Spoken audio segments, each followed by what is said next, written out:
Hey, I'm gonna do something a little different in this video.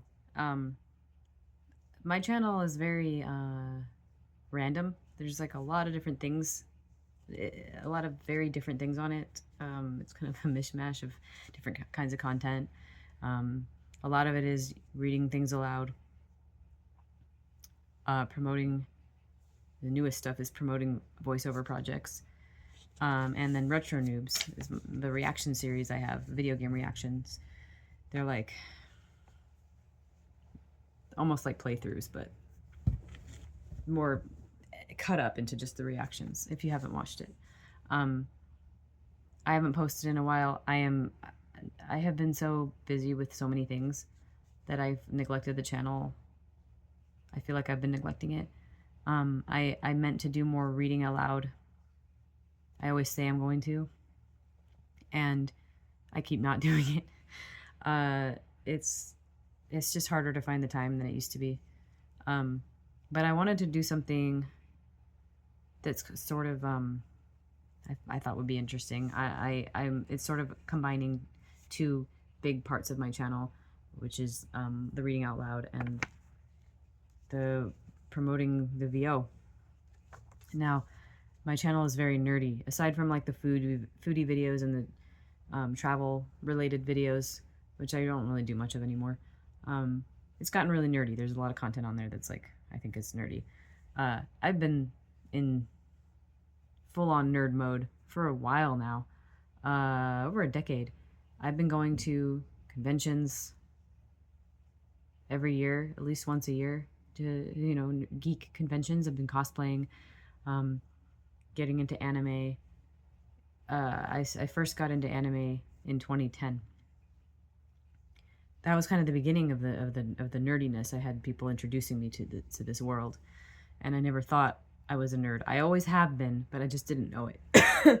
And this is reflected very interestingly in this essay that I've kept from back in college, my first year of college, community college, back in 2005. So 5 years before I went to my first Anime Expo convention and cosplayed as Princess Zelda.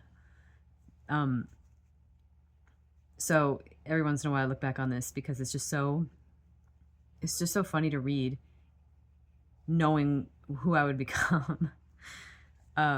Anyway, this was turned in on November 18th, 2005 to my English 101 class at Pierce College. It's called The World of the Comic Book Lover. I'm just going to read some excerpts from it. I'm not going to read the whole thing. I didn't want to, this is my only copy, and I didn't want to like make copies of it because that's a hassle. I have to go to a place. But this is, that's why there's Post-its all over it. I marked the places I want to read. So, this is like leading up to something I haven't announced on here yet. I have announced on socials, but not here. So I thought it would be a fun way to announce it. So stay tuned. I'm going to stop rambling now and just read it.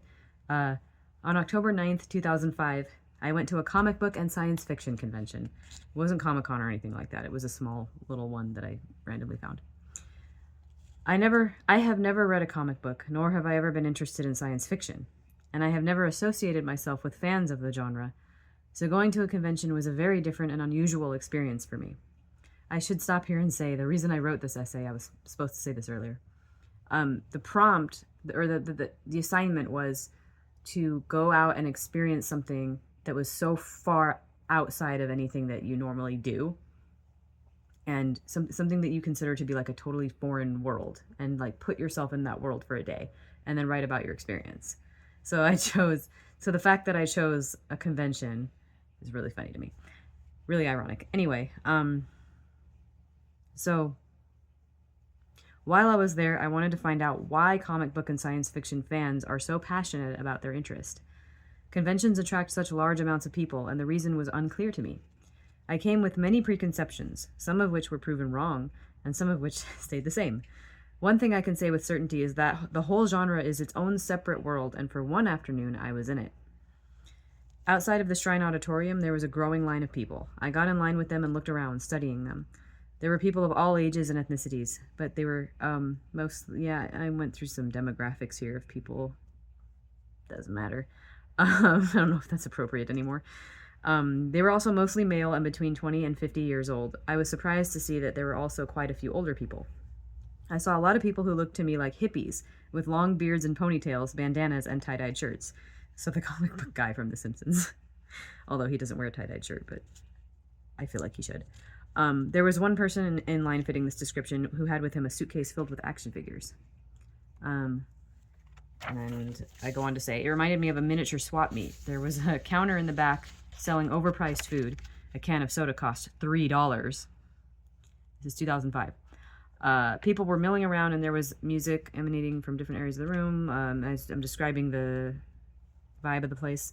There were various voiceover actors there to sign autographs, and every few minutes a different cartoon voice could be heard over the PA system, urging people to donate money to Hurricane Katrina victims. Just to further date this, I did talk to, because one of the people was, well, can't think of his name, but you know, he's Fry from Futurama and a bunch of other things. And I interviewed him for this paper, but he didn't give me anything useful because all he was doing was ranting about President Bush. So I was like, okay, thanks.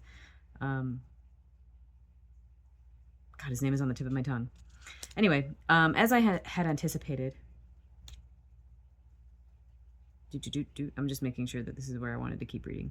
Sorry. Yeah, as I had anticipated, there were comic books, action figures, posters, hats, and t-shirts being sold. But I was surprised to see booths selling incense holders, artwork, anime items, pirate flags, and some other random things. There were tables that had old board games and even cereal boxes. Some booths had televisions playing movies, some were buying comics rather than selling, and some were willing to trade. I found out later that the man with the suitcase had brought the action figures so that he could trade them. Some of the kiosks resembled cubicles and contained pornographic films. The things I found there went beyond my expectations. The people I found there went against my expectations in some ways as well. I had expected to see people dressed up as superheroes, but I did not. Well, this is just because this is a small convention. Talking about how people looked. A lot of Hawaiian shirts. Most of the people selling things at the booth seemed normal, and some of them acted eccentric, which did not surprise me. I was a little judgmental, just a little. I interviewed one of the sellers, Robert Aguilar, and found that he had some interest. I probably should change his name to make this public, but I doubt he's going to see this. And there's probably a lot of Robert Aguilars there. Anyway, I interviewed one of the sellers and found that he had some interesting and insightful things to say. I talked a bit about him and his backstory, and when I asked him why he thinks so many people are into these conventions, he suggested that the idea goes as far back as the Depression, and that people enjoy escapist fantasy because it helps them forget about their troubles. He went on to explain that since comic books were so cheap back then, many people could afford them, so more and more were bought, which made the characters popular. When I asked him if he agreed with how he has seen comic book and science fiction fans portrayed in the media, he replied, "Yes, they are geeks, and no, that's not necessarily a bad thing." By the end of the 4 hours I spent at the convention, I had learned a lot, I had enjoyed myself, and I had bought something. I still thought of the people there as geeks, but not to the same extent as I had before. I had been on their side of it, and I had seen what they found so appealing about conventions. For me, it was like a huge garage sale, but for the other people there, it was probably much more than that.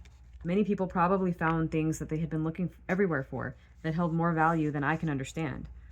Also, there was a certain community about the place, a familiarity that everyone else shared because they were all there for the same purpose. This is the part that transcends what I experienced myself, because although I was among them for a while, I was not one of them.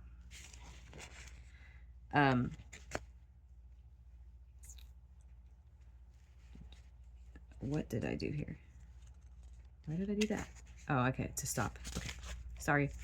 I am forgetting about my own system here.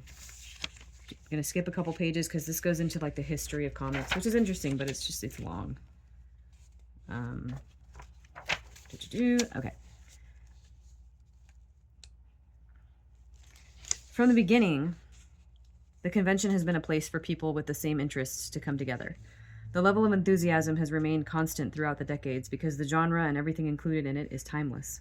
As long as people can identify with the characters, Superman, Batman, Spider-Man, I put Spider-Man all as one word, noob, and others will continue to be immortal. In an article on a science fiction website, Stuart Young, a self-proclaimed geek, explains one reason that the enthusiasm displayed by comic book fans is looked down upon by so many people. A lot of the stigma surrounding comics comes from the idea that comics are for kids. People think this because they carry pictures alongside their text. Any adults who read them must therefore be subliterate.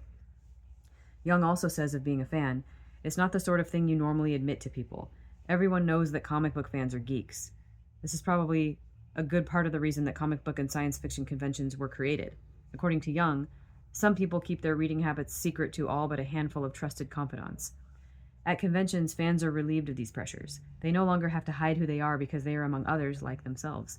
There is no one to judge them, except, perhaps, for someone who is doing a research project about them. From my personal observations combined with my research, I have learned that the quality about science fiction and comic book fans that makes them seem like geeks is a quality that I believe we all possess. Everyone channels this quality into something different.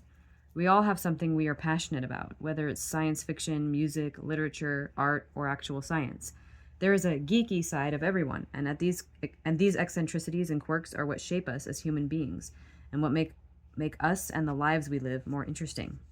Conventions are simply an outlet for people who want to be able to express without criticism, their devotion. They are living in a world that many people do not understand, and conventions provide the comforting feeling of not being alone in that world. So, I mean, a lot of that has changed over the years. It's so mainstream now to go to these conventions, but this is back from a time when this is before the Big Bang Theory, you know, for better or for worse. And, I look back at that and I think about how, you know, who I am now. I'm not only going to these, you know, I still haven't read comic books, but I got into the Marvel Cinematic Universe at least, and that's, you know, if you count that. But mostly just the convention. Generally speaking, the convention lifestyle, and I mean, look at me. Well, I didn't know Zelda was nerdy, but it was. I used to think, you know, when you're a kid, when you're an adult and you like Zelda, it becomes nerdy. Interesting how that works. But yeah, I was into all that, and I got into, like I said, I'm going to conventions all the time now, and with the anime thing, now I can say officially that I've done my first anime. I've done a voice in an anime. So that's kind of what another thing I wanted to bring up that kind of like I felt like this would lead up to is if you haven't heard, because I know there's not a lot of overlap between this and my, you know, Facebook and Instagram, but if you haven't heard, there's a new show on Amazon Prime. It's just about to finish up its first season, actually. There's 12 episodes, and the 12th episode is going to be up on Saturday. Actually, I don't know when I'm posting this. It might already be up. Maybe it's today. I think that was the plan. I was going to just post it on the day the 12th episode airs, because that will have meant that all 3 of my episodes are up. Anyway, the anime is called, I'm bad at this. The anime is called From Old Country Bumpkin to Master Swordsman, if you haven't heard of it. It's in the top 10 on Amazon Prime. So if you have Amazon Prime, you can hear me as Salacia. I keep wanting to say Salacia because of the way it's spelled, but it's Salacia, Princess Salacia. And yeah, no spoilers, but she is a character that appears in episodes 10, 11, and 12. And yeah, I'm in the credits and everything. I did the English dub. So yeah, just think, you know, 2005 me would be absolutely shocked. Anyway, go check it out. And there will be more, I feel. I hope. I think so.